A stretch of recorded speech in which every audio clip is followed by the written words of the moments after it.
Assinala-se hoje o Dia Mundial da Epilepsia, um problema que afeta mais de 6 milhões de pessoas em toda a Europa. Destas, cerca de um terço não responde aos medicamentos existentes. É deste assunto que vamos falar agora com José Paulo Monteiro, médico neuropediatra, e Natália Cadilha, psicóloga. Bom dia aos dois, agradeço a presença nesta edição da manhã. Como está? Seja bem-vinda. Doutor, muito bom dia. Eu vou começar por si. Para esta grande parte dos doentes não há qualquer tratamento? Estes que não respondem, este um terço que não responde ao tratamento, aos medicamentos existentes? Cerca de um terço dos doentes continuam resistentes à medicação. Existem atualmente novos medicamentos, existe atualmente a cirurgia de epilepsia que permite oferecer uma proposta de terapêutica a estas pessoas. Eu trabalho maioritariamente com crianças e, na verdade, uma parte significativa continua por responder à terapêutica, com todas as consequências escolares, sociais, psicológicas e emocionais que esta situação implica.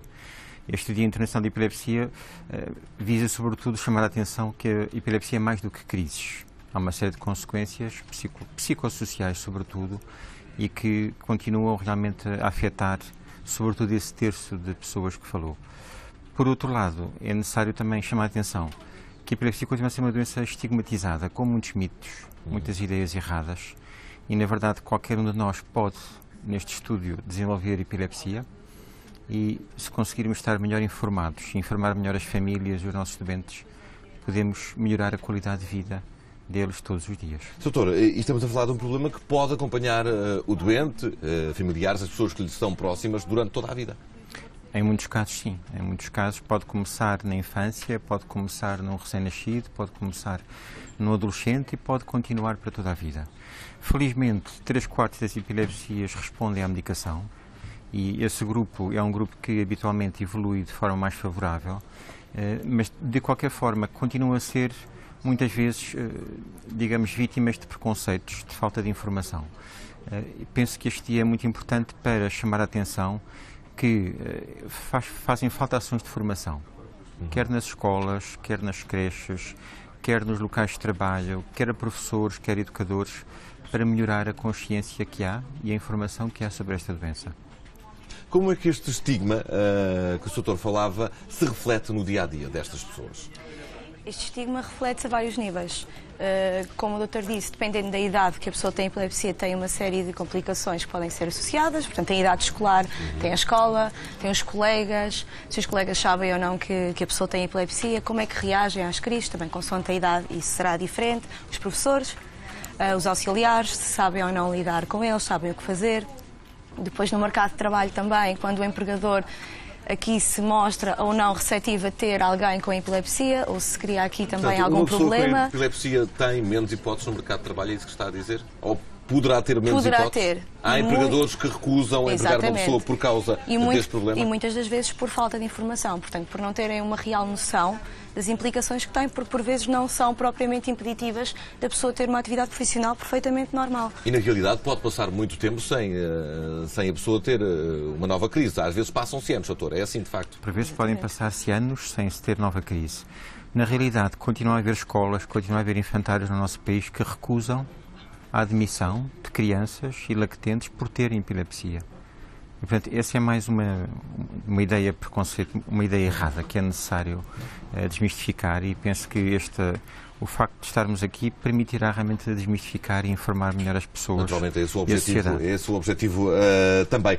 Como é que reage quem sofre de epilepsia quando é deparado com esta notícia? Porque nem sempre é em criança que surge o primeiro episódio. Exatamente. E as pessoas que rodeiam a família, como é que reagem perante esta situação? Bom, as reações habitualmente, numa fase inicial, são de negação. Portanto, tentar acreditar que pode não ser realmente epilepsia, esperar por um diagnóstico mais certo. Portanto, tentar realmente perceber se é ou não epilepsia. E depois há toda uma adaptação que tem que ser feita, muitas das vezes.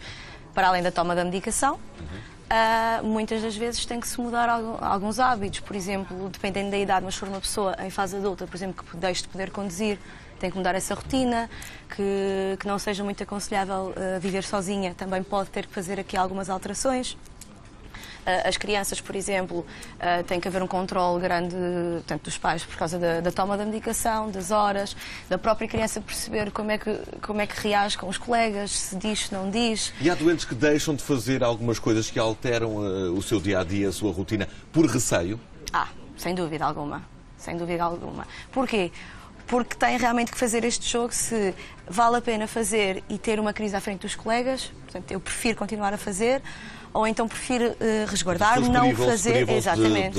De muita coisa. E há um apoio médico, esperemos que sim, mas psicológico também para estas pessoas e para as famílias. Claro Todos os doentes em Portugal podemos dizer que têm o devido apoio a esse nível.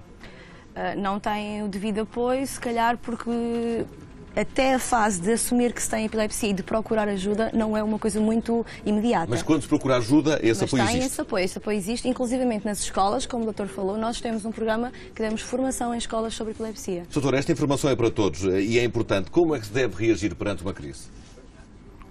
Essa é uma questão extremamente importante. Talvez a ideia-chave é não entrar em pânico. Pensar que é uma situação transitória, resulta de uma descarga elétrica cerebral, é necessário pôr a criança, ou o jovem, ou o adulto de lado, não lhe introduzir nenhum objeto na boca. Isso é um mito que existe, é uma falsa informação. É uma falsa Ouvimos informação. ao longo da vida dizer que se deve por uma caneta ou o próprio dedo, é errado. Se colocar o seu dedo, pode ser mordido sem querer. E isso só vai dificultar a respiração do doente que está a ter a crise de epilepsia. Não lhe deve dar água, não deve dar qualquer alimento, porque sem dúvida poderia criar um problema de aspiração. Deve desapertar um pouco a roupa, deitar o doente de lado e a maior parte das vezes é necessário unicamente conter e proteger esse adulto até a convulsão passar. São segundos ou minutos, parecem horas, mas na maior parte das vezes a crise passa espontaneamente, sem ser necessário propriamente grande intervenção médica. E basicamente é isso que é necessário. É não entrar em pânico e prestar o apoio dentro do possível Exatamente. a quem está a sofrer esta crise. É uma informação importante que aqui fica também para todos nós que nos podemos deparar no dia-a-dia com algo semelhante. Agradeço a presença dos dois e os esclarecimentos nesta edição da noite. Até uma próxima oportunidade. Felicidades. Deus, obrigada.